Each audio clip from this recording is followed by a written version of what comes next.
A group of aggressive young men bully an old black man, not knowing that he is a legend. The late afternoon sun hung low in the sky, casting long, golden shadows across the streets of the city. The sidewalks were filled with the usual sounds of life: honking cars, the chatter of people returning home, and the occasional barking of a stray dog. In one of the quieter corners of the city, where the hum of the main road softened into a calmer rhythm, an old black man walked slowly, his steps measured and careful. His hair was silver, neatly combed, and his face carried the lines of age and experience.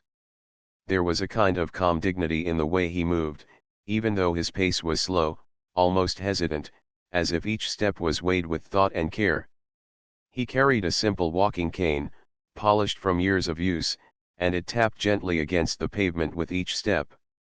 His eyes, dark and deep, seemed to notice everything around him: the flutter of leaves in the wind, the distant sound of children laughing, and the occasional passerby hurrying past without a glance. He wore a plain shirt and comfortable pants, nothing flashy, nothing that would attract attention. To someone who did not know him, he might have seemed ordinary, fragile even, just another elderly man going about his day. But on this particular afternoon, he was about to encounter a group of young men who thought otherwise. A group of 3 or 4 boys, not much older than teenagers, were hanging around a corner, leaning against a building with the casual arrogance of youth. Their laughter was loud, echoing down the street, and they threw playful shoves at each other as they watched the world pass by. When their eyes fell on the old man, something changed. Their laughter faltered for a moment, replaced by sneers and whispered comments. "He looks slow," one of them said, smirking. "Bet he can't even defend himself." The others laughed, a sharp, teasing sound that carried a hint of cruelty. They moved toward him, shoving each other forward like a pack deciding who would strike first. The old man noticed them but did not flinch. He continued walking, keeping his gaze steady, his voice soft and even. "Good afternoon, boys," he said politely. "I hope your day is going well." The words were calm, almost gentle, but they only seemed to make the boys bolder. One of them stepped closer, a smirk spreading across his face. "Hey old man," he said, loud enough for others on the street to hear. "Why are you moving so slow? You lost your legs or something?" The old man stopped for a moment, his hand resting lightly on his cane. He looked at the boy with calm eyes, a small, almost imperceptible smile on his face.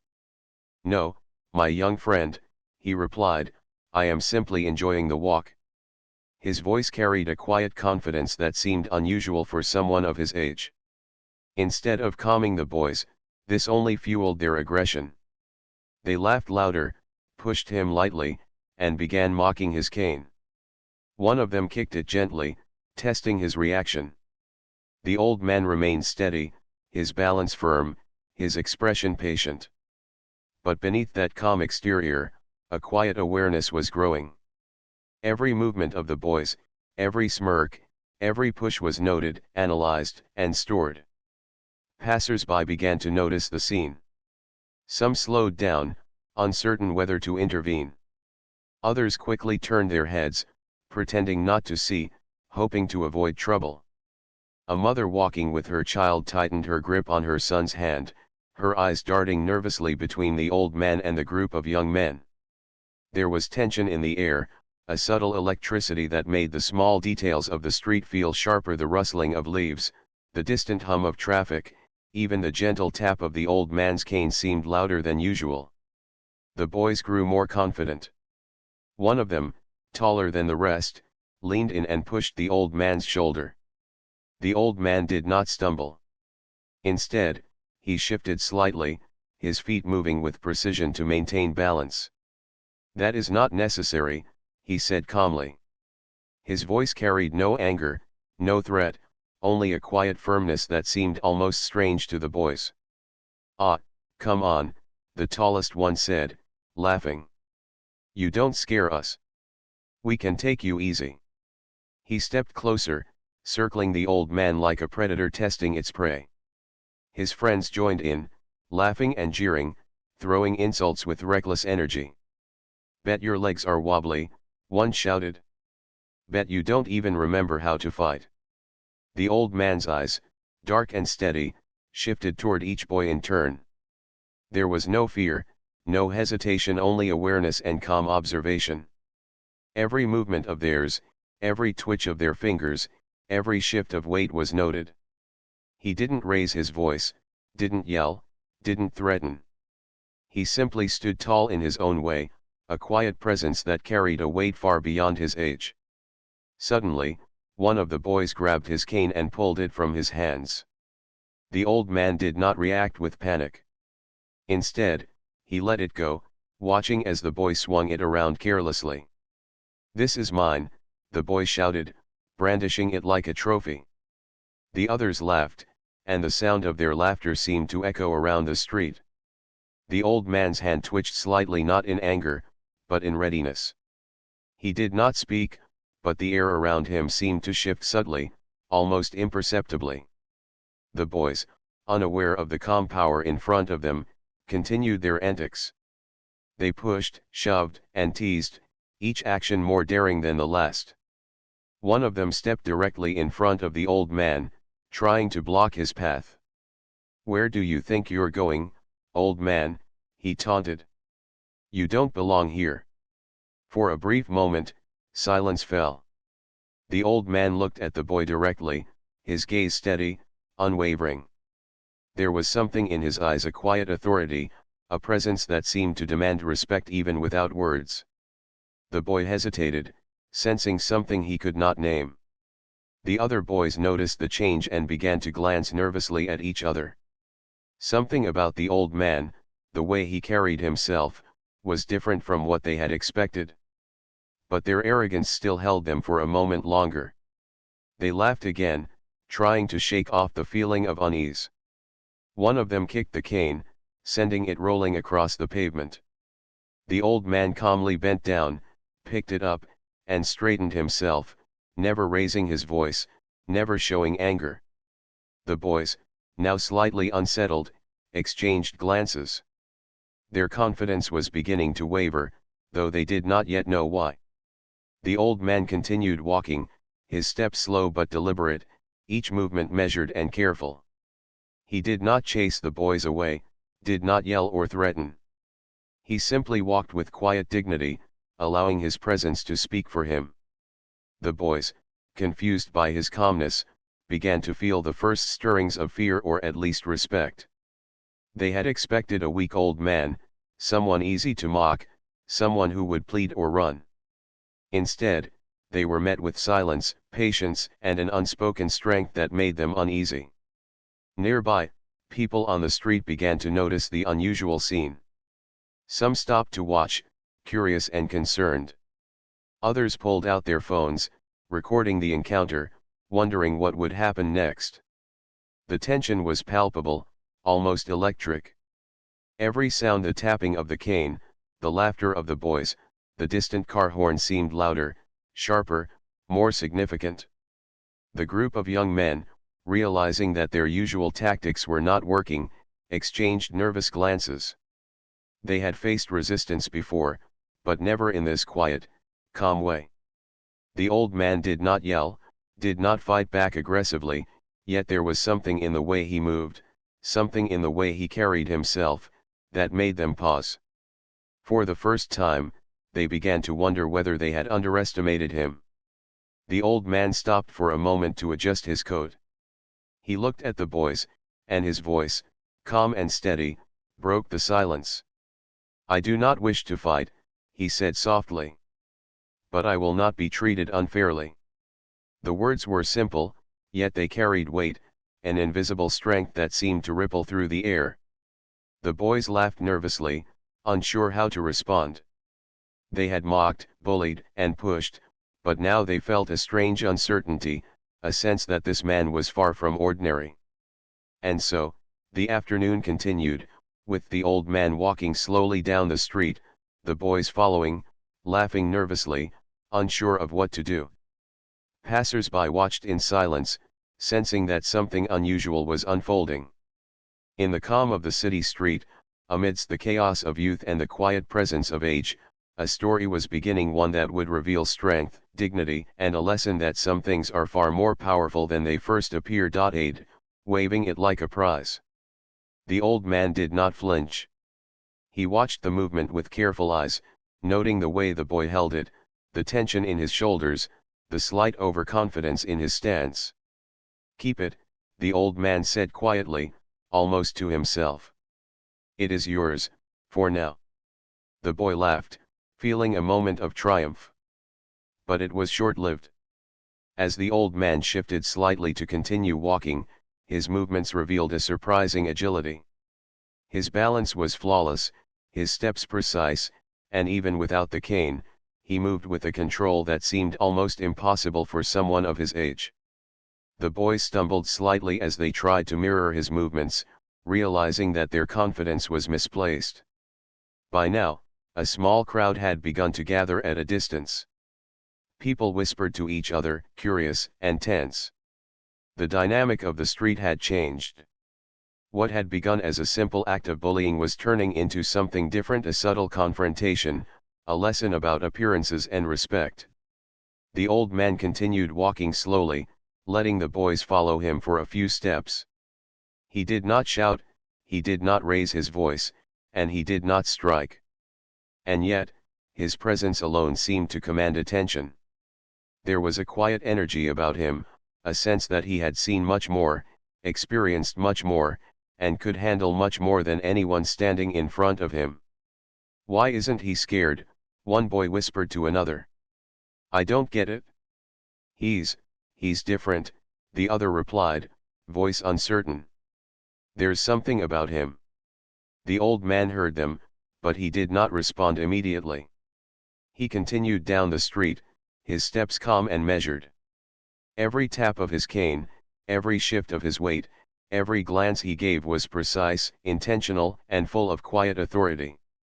He walked not with anger, but with dignity, not with fear, but with experience, carrying an invisible history that the boys could not yet understand. And so, the afternoon dragged on, with the boys still trying to mock, push, and intimidate, while the old man moved through it all with patience, awareness, and a quiet power that slowly began to unsettle them. They were learning, though not yet consciously, that appearances can be deceiving, and that true strength is not always loud, fast, or aggressive. The sun continued to dip lower in the sky, casting a golden glow across the street. The city carried on around them, unaware of the subtle lesson unfolding in its quiet corner. And in that space, the old man walked, calm, steady, and unyielding, while the young men, full of arrogance and bravado, began to sense that this encounter would be far more than a simple act of bullying. It would be a lesson they would not forget. The sun had dipped lower, casting long shadows across the street, but the tension between the old man and the group of young men had not faded. If anything, it had grown thicker, as though the air itself carried the weight of unspoken understanding. The boys were still laughing, still mocking, but each laugh now carried an edge of uncertainty. Something about the old man unsettled them, though they couldn't yet put their finger on what it was. The tallest boy, trying to regain his sense of control, stepped forward aggressively. "Hey! You think you're so smart, huh?" he said, brandishing a loose stick he had picked up earlier. "Let's see how you handle this." The old man looked at the stick, then at the boy holding it. He did not flinch. He did not even shift his weight in anticipation.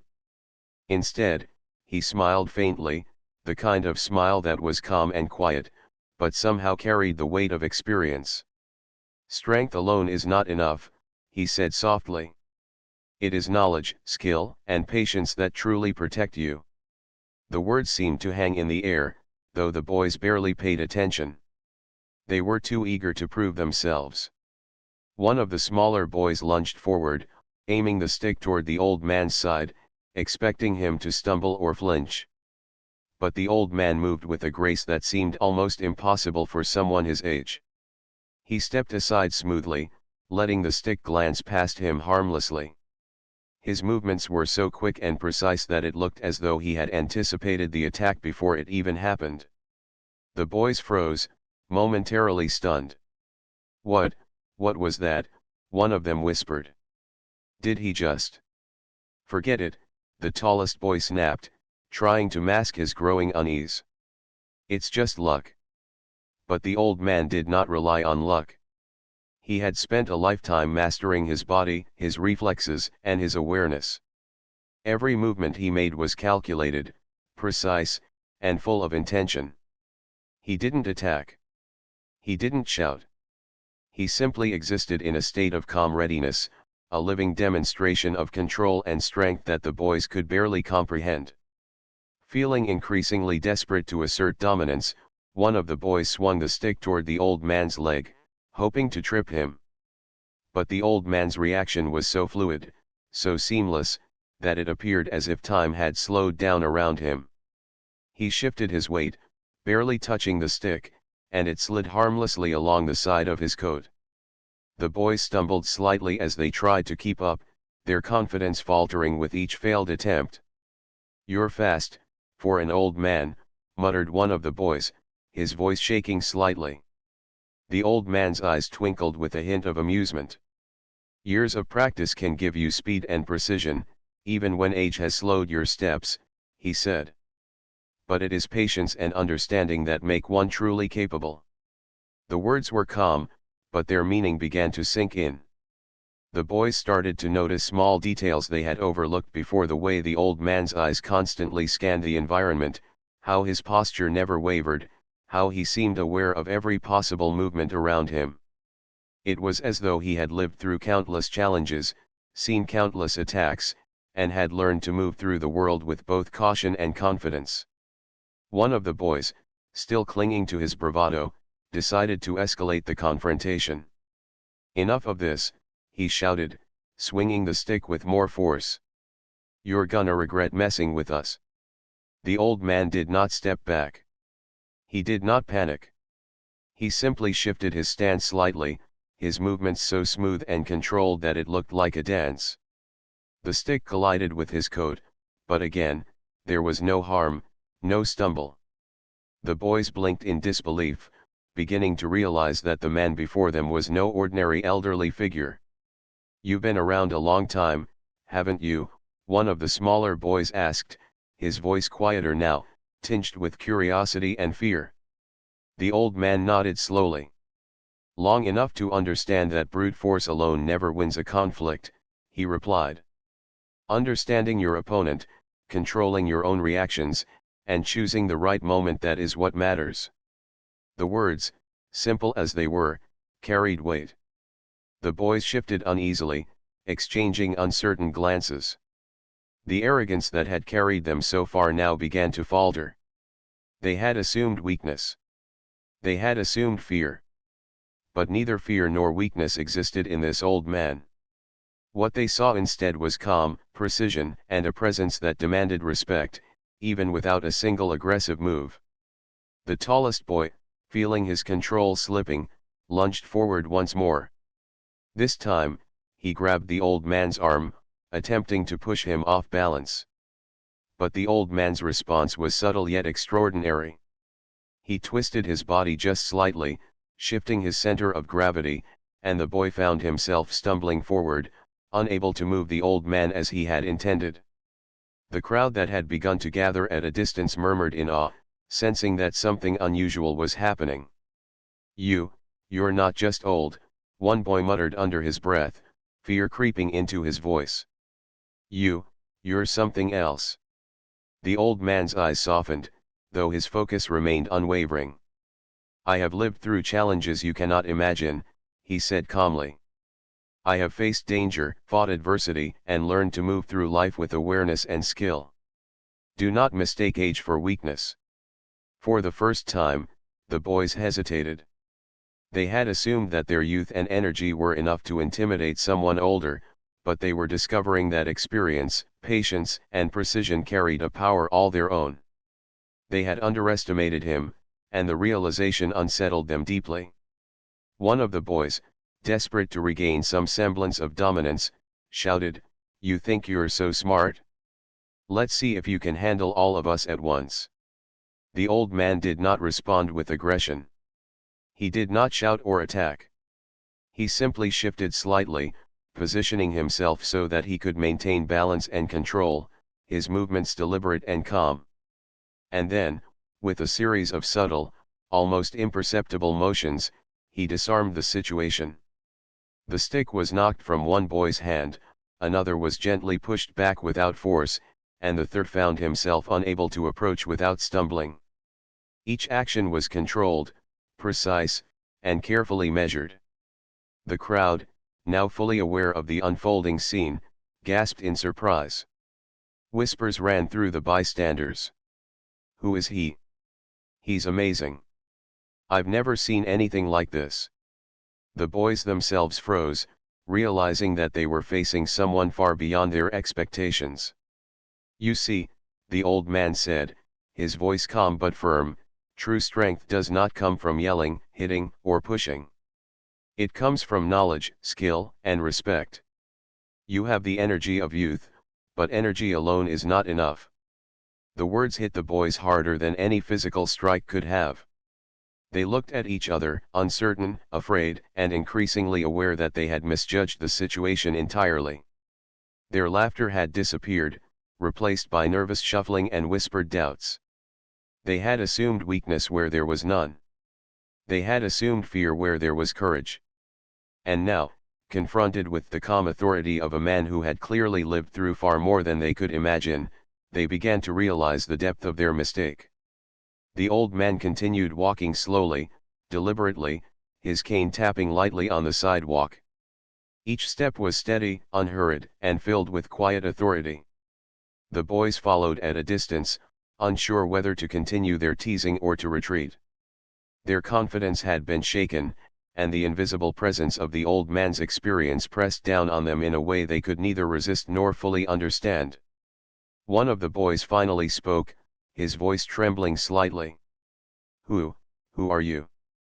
The old man stopped for a moment, turning his gaze toward them. His eyes were kind, yet sharp, full of the wisdom and experience of a life fully lived. "I am someone who has learned that respect is earned, not demanded," he said. "And that life is far more than winning a fight or showing strength. It is about understanding, patience, and courage." The boys swallowed hard. For the first time, they did not laugh, they did not push, and they did not taunt. They simply stared, unsure how to respond, feeling the weight of the lesson being quietly imposed upon them. The old man adjusted his coat, shifted the cane back into his hand, and continued walking, leaving the boys to follow in silence, their arrogance replaced by a dawning respect and an unspoken recognition that they had encountered someone legendary, someone whose strength was not measured in muscles or loudness, but in wisdom, skill, and an unshakable presence. And so, as the sun began to set, painting the city in shades of gold and orange, the old man moved forward with quiet dignity, while the young men, shaken and awed, slowly realized that they were in the presence of someone far greater than they could have imagined. They had thought this would be a simple act of bullying, but it had become a lesson, one that they would never forget. The city streets were quieter now, with fewer people passing by, but the tension in the air had not diminished. The young men trailed behind the old man, their earlier confidence replaced with unease. They exchanged nervous glances, their bravado fading with each step. Something about this old man unsettled them more than they had expected.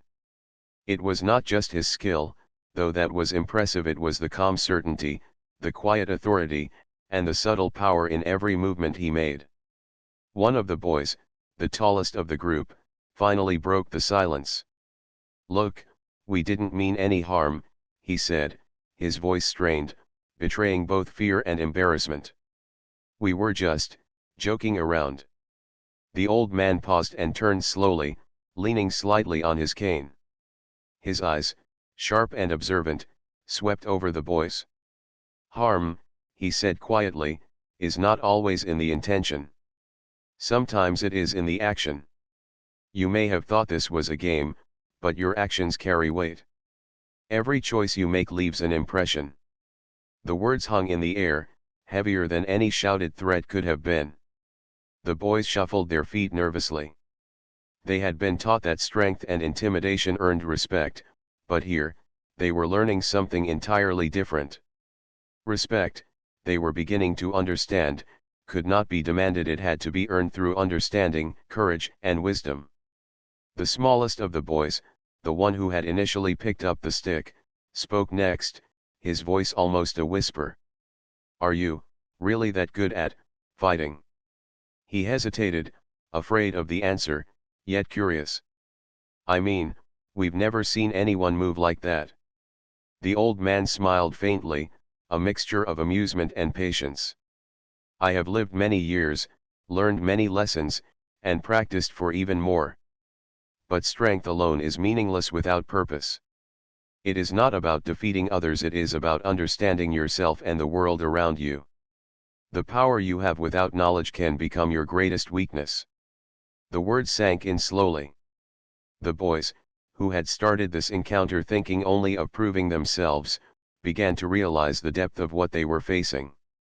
This was not a man to fear in the sense of brute force, this was someone to respect for the wisdom he carried and the calm confidence he exuded. As they walked, the old man gestured toward the street ahead. "Do you see that?" he asked. At first, the boys looked confused. It was just a normal street, lined with closed shops and a few parked cars. "Look closer," he said. "Notice the uneven pavement, the cracks, the small hazards that most people ignore." The boys glanced down hesitantly. "It's just a street," one said, uncertain what he was supposed to see. "Exactly," the old man replied. "Most people walk blindly, unaware of the dangers around them. But awareness is the first step toward safety, toward control. A skilled person sees everything, the smallest detail, the tiniest change, and uses that knowledge to act wisely. You are strong, yes, but without awareness, strength alone can fail you." The boys exchanged glances, trying to digest his words. They had been taught to rely on physical power and intimidation, but they were slowly learning that real power lay in observation, patience, and understanding. The old man continued walking, each step deliberate, his cane tapping softly on the pavement. He spoke of patience, of the importance of timing, and of the power in remaining calm under pressure. "The world tests you in ways you cannot predict," he said. "You will face challenges that cannot be solved with force alone. Courage is not the absence of fear, but the ability to act wisely despite it." As he spoke, one of the boys noticed the subtle way the old man moved. His body shifted just slightly with each step, adjusting to the uneven pavement, anticipating potential obstacles before they could even become a problem. It was not flashy, not dramatic, but it was extraordinary. Every movement carried efficiency, balance, and purpose. "You move differently," the tallest boy finally admitted. "It's like you're ready for anything." The old man nodded. "Preparation is key. Life is unpredictable. You can train your body, your mind, and your awareness. You can face challenges not by rushing in blindly, but by understanding the situation, controlling your actions, and choosing the right moment to act." The boys walked in silence for a moment, reflecting on what they had witnessed. The bravado that had carried them this far was gone, replaced by a dawning respect. They began to understand that what they had called weakness in the old man was actually the result of immense experience and wisdom, qualities that their youth had not yet allowed them to appreciate. Suddenly, a loose dog appeared from a nearby alley, barking loudly and rushing toward them. The boys froze, unsure what to do. The dog's teeth were visible, its energy unpredictable. They instinctively stepped back, fearing a bite, while the old man remained calm. He observed the dog, his eyes tracking its movements, reading its intentions. With a gentle motion, he extended his hand and spoke softly. "Easy, calm." The dog hesitated, sensing the old man's calm authority. It slowed, sniffed the air, and then retreated down the alley, uninterested in confrontation. The boys stared in amazement. How did you do that? One of them asked. Control, the old man replied. Awareness and calm. The world responds to energy and intention. If you panic, the world panics with you. If you act with thought and patience, the world often moves in ways that favor your actions. Strength alone is rarely enough. The lesson was sinking in. The boys realized that every act of aggression, every rush to prove dominance, had been driven by fear disguised as confidence. They had underestimated the old man, yes, but they had also underestimated the importance of self-control, observation, and patience. As they continued walking, the old man spoke of resilience, how life would challenge them, how people would test their courage and patience, and how true strength was shown not in violence, but in how one handled adversity. Life, he said, is a series of challenges, each one an opportunity to learn and grow. Those who face life without understanding are often defeated by it, not because they are weak, but because they fail to see clearly. The boys listened, quiet now, absorbing every word. For the first time, they did not feel the need to prove themselves. They felt something unfamiliar, humility. They understood, even if only slightly, that respect could not be demanded, only earned, and that their actions, not their words, determined their true worth. The old man paused at a small park, gesturing for them to sit on a nearby bench. Sit, he said. Rest for a moment. Reflect on what you have done and what you have learned. The boys hesitated, then slowly sat down. They were tired, but not from physical exertion. They were mentally exhausted, their arrogance stripped away by a calm and unassuming force they had never encountered before. The old man sat beside them, leaning slightly on his cane, and spoke one final lesson. Every choice you make leaves a mark. You can choose fear, anger, and aggression, or you can choose understanding, patience, and courage. Life is not about winning fights, it is about navigating challenges with wisdom. Those who learn this early have a life far richer and safer than those who learn it through suffering. The boys were silent, letting the words sink in. They had expected confrontation, perhaps even victory, but what they had received was something far greater: insight, humility, and a glimpse into a life lived with purpose and skill. Finally, one of the boys looked up, his voice hesitant but respectful. I think we understand now. We were wrong. The old man nodded, a faint smile playing on his lips. Acknowledging mistakes is the first step toward growth, he said. Remember that strength is measured not by the ability to push others down, but by the ability to rise above ignorance, fear, and haste. The sun was beginning to set completely now, casting long golden rays across the park. The boys sat quietly, reflecting on the lessons they had learned, realizing that their actions had been driven by pride and impatience. They had tried to intimidate a man they thought weak, only to discover a force far greater than themselves, one that commanded respect not through violence, but through wisdom, patience, and skill. As they rose to leave, the tallest boy turned to the old man and said, "Thank you, for showing us." The old man nodded, his eyes twinkling. "Learn from today," he said. "Carry it with you. True strength comes not from fighting others, but from mastering yourself." And with that, he walked away slowly, his cane tapping lightly on the pavement, leaving behind a group of young men forever changed by the encounter. They had begun as bullies, driven by arrogance and ignorance, but they were leaving with humility, respect, and a new understanding of what true strength really meant. The next morning, the city streets were alive with the usual rush of life. Cars honked, people hurried along sidewalks, and shopkeepers called out to passing customers. Yet, for the group of boys who had encountered the old man the day before, nothing felt ordinary.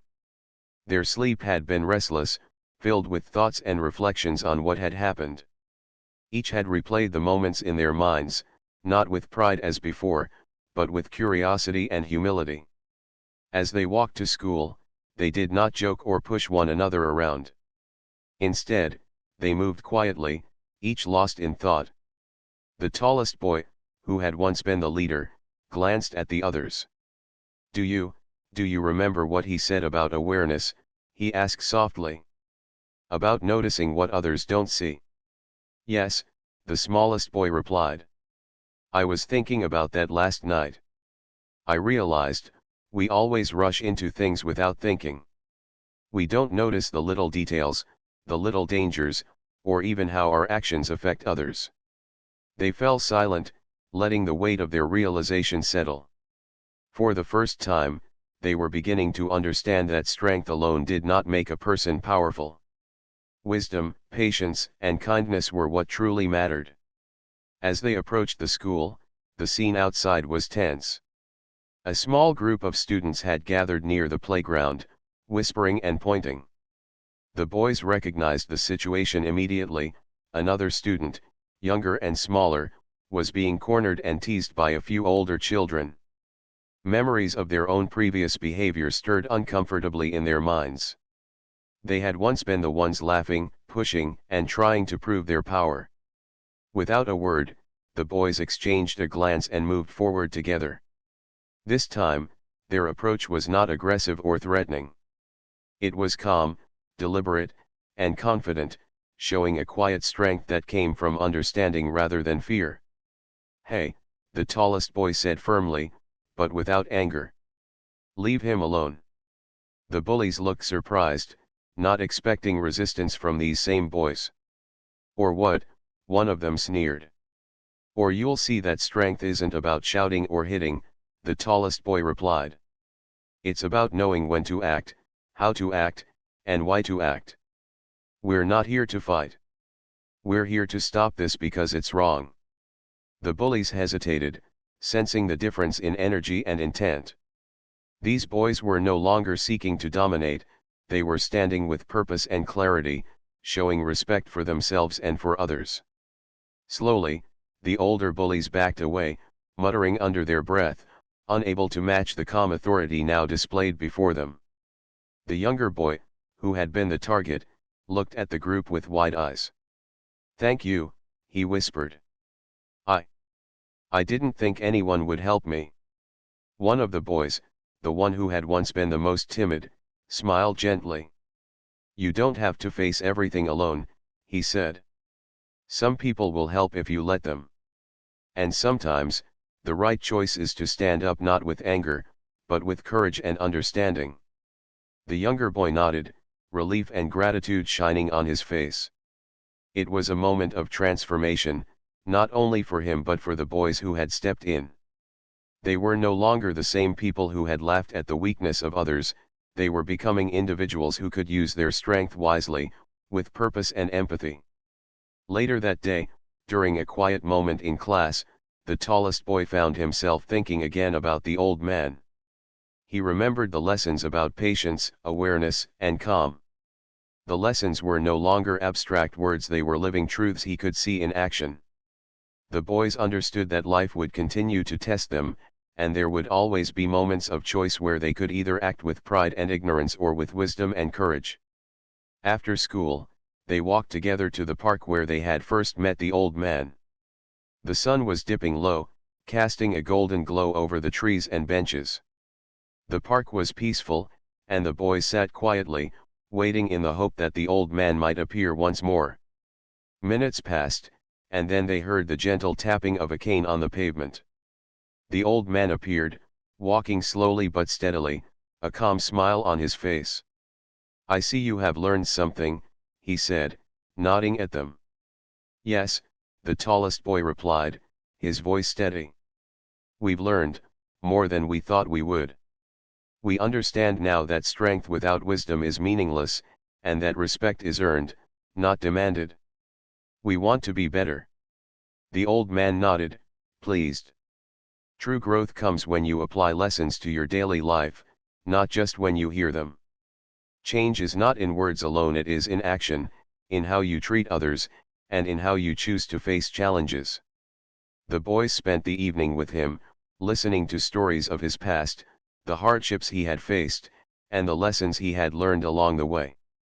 Each story contained a small piece of wisdom, an insight into human behavior, and the importance of empathy.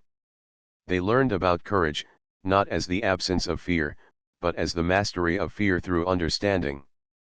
They learned that patience was a hidden strength, that listening was as important as speaking, and that true leadership was guiding others with care rather than commanding through force.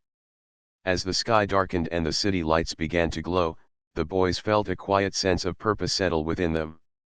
The lessons of the old man were not just stories, they were guiding principles that could shape their lives. They understood now that they could face challenges, stand up for others, and navigate the world with wisdom rather than aggression. Before leaving, the old man placed a hand gently on the tallest boy's shoulder. "Remember," he said softly, "the world will test you, often when you least expect it. But you are stronger than you know, not because of your muscles, but because of your mind, your heart, and your choices. Use your strength wisely, and you will leave a positive mark on the world." The boys nodded, their hearts full of gratitude. They thanked the old man and promised to carry his lessons with them, not just as memories, but as active guides in their daily lives. The following weeks brought noticeable changes. The boys, once feared and known for their mischief, became examples of courage and fairness. They helped classmates who were being teased, stood up for those who could not defend themselves, and treated others with respect and kindness. Their actions spoke louder than any words, and gradually, they earned the genuine respect of their peers not through fear, but through consistent demonstration of wisdom and empathy. One afternoon, as they walked home from school, the tallest boy looked at the others and smiled. "Can you believe it? We were once the ones making others afraid. And now we're the ones helping them feel safe." The smallest boy laughed quietly. "It feels different, doesn't it? Better. I never thought being strong could mean being kind." "Yes," said the middle boy. "I used to think strength was about pushing others around. Now I know it's about standing up for what's right, even when it's hard, and protecting those who need it." As they continued walking, they noticed a small crowd gathered around a street performer. They stopped to watch, remembering the lessons of observation, patience, and awareness. They noticed the subtle ways the performer engaged the audience, the careful timing of movements, and the respect he showed to those around him. It was a small, simple moment, yet it resonated deeply with them. Life was full of opportunities to practice the lessons they had learned, to act with intention, observe carefully, and choose wisely. That evening, the boys returned home, feeling a sense of calm accomplishment. They had faced a challenge, learned from a wise teacher, and transformed their behavior. They had discovered that true strength came not from fear, but from courage, wisdom, and empathy. Days turned into weeks, and weeks into months. The boys continued to grow, applying the old man's lessons in every aspect of their lives. They became leaders in their community, not through intimidation, but through example. They inspired others to act with integrity, to stand up against wrongdoing, and to use their strength wisely. And somewhere, in a quiet corner of the city, the old man watched from a distance. He smiled quietly to himself, knowing that the seeds he had planted in the hearts of the boys were taking root. They would face many more challenges in life, but the foundation of wisdom, patience, and empathy he had helped them build would guide them through every trial. The boys had begun as arrogant, misguided youths, seeking respect through fear and dominance. But through a chance encounter with a wise and patient mentor, they had learned the true meaning of strength, the value of humility, and the power of empathy. They had learned that respect is earned, not demanded, and that courage is measured not by how fiercely one can fight, but by how wisely one can act. As the city moved on around them, these boys once feared had become quiet heroes. Their transformation was not marked by fame or accolades, but by the subtle, lasting impact they had on the lives of those around them. Each act of kindness, each moment of courage, each choice guided by wisdom became a thread in the fabric of a better community. And so, The story ends not with a final battle or dramatic confrontation, but with something far,